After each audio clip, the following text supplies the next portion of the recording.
বন্ধুর লটারিতে প্রথম পুরস্কার কোটি টাকা লেগেছে, আর সেই খবর পাওয়া মাত্র লটারি আত্মসাৎ করার অভিযোগ এক বন্ধুর বিরুদ্ধে।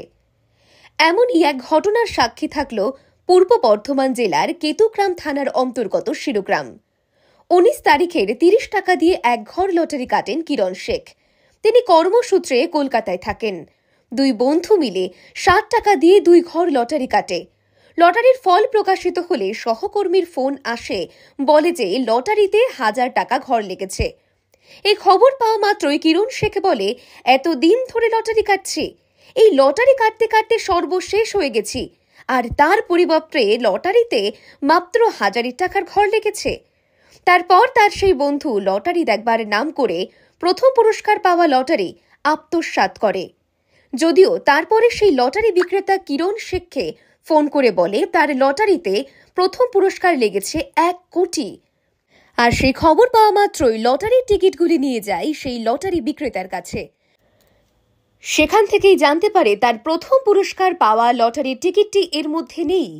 এই খবর পাওয়া মাত্রই শোকস্তব্ধ হয়ে পড়েন কিরণ শেখ। তারপর তার মনে পড়ে এর আগে সে তার বন্ধুকে লটারির টিকিটগুলো দিয়েছিল দেখতে। এই নিয়ে কি বলছেন আসুন দেখে নেওয়া যাক। আপনি কত টাকা লটারি কেটে কোটিপতি হলেন? 30 টাকা লটারি কেটে কোটিপতি। কোথায় কেটেছিলেন টিকিটটা? ঝালগাছিতে, কলকাতা ঝালগাছি। যে আপনি কবে কেটেছিলেন টিকিটটা? টিকিটটা 19 তারিখ কেটেছিলাম।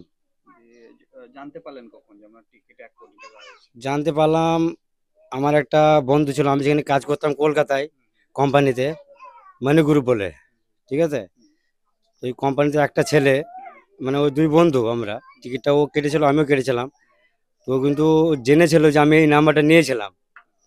তো 1টার দিকে আমি খাওয়া দাওয়া করে ঘুমিয়েছি, মানে ঘুমাতে যাচ্ছিলাম, মানে ঘুমাই তো।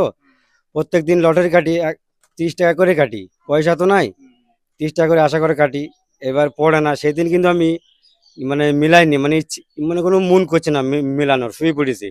ওই ছেলেটা আমাকে ফোন করে, যার সঙ্গে ও জানে আর কি, মানে ওর 45 আমার 44। ও আমাকে ফোন করে, তোমার ভাই 1000 ঘর লেগে গেছে। আমি অতটা 1000 ঘর লেগে গেছে, আমার একটু এত লটারি কাটলাম, 1000 ঘর লাগলো, বড় লাগলো না, কিন্তু লেগেছে 1000-এর, আমি তো ভাবতে পারিনি। দিয়ে এবার ও বলছে কোথায় আছো, ও ছেলেটা। আর আমি ঘরে আছি, তো ও চলে এসছে। এবার আমি এসে চেয়ারে বসে পড়েছি, বাইরে অনেক ভাঙাচোরা চেয়ার আছে।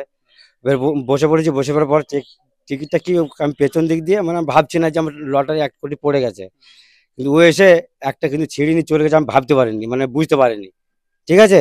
তারপর লটারি এজেন্ট আমাকে ফোন করে, বাবলুদা বলে, ঠিক আছে। তো ওই বাবলুদা বলছে, কিরণ দা আপনার লটারি লেগেছে? আমার বললাম, কই লটারি তো লাগেনি। হ্যাঁ, আমি যদি নাম্বার তো মিলে গেছে।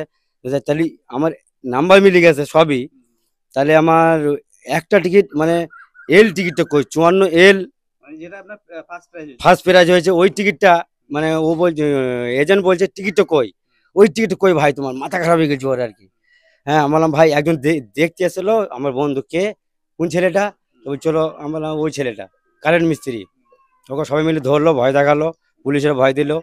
তারপরে আমাদের গ্রামে একটা সেলিম বলে একটা ছেলে ছিল, ঠিক আছে, ও ছিল, ও মানে ভয় দেখালো। তারপরে টিকিটটা কিছু টাকা আর কি, 1-1.5 লাখ টাকার মতো মানে দেওয়ার কথা হয়েছিল ওর সাথে, ঠিক আছে, যে তারপরে ও বের করে দিল। তারপরে কি কেউ দেবে 1-1.5 লাখ টাকা ওকে? যে টিকিটটা বের করে দেবে, ওকে দিতেই হবে, ওকে জেল খাটানোর দরকার ছিল হিসাব মতো। আপনার 1 কোটি পেয়েছে বলে ও টিকিটটা নিয়ে নিয়েছিল? নিয়ে নিয়েছিল, হ্যাঁ, যে জোর করে নেওয়া হয়েছিল টিকিটটা ওর কাছে। যে আপনি 1 কোটি পেয়ে কেমন লাগছে আপনার? কোটি পেয়ে ভালো ভালো লাগছে। আর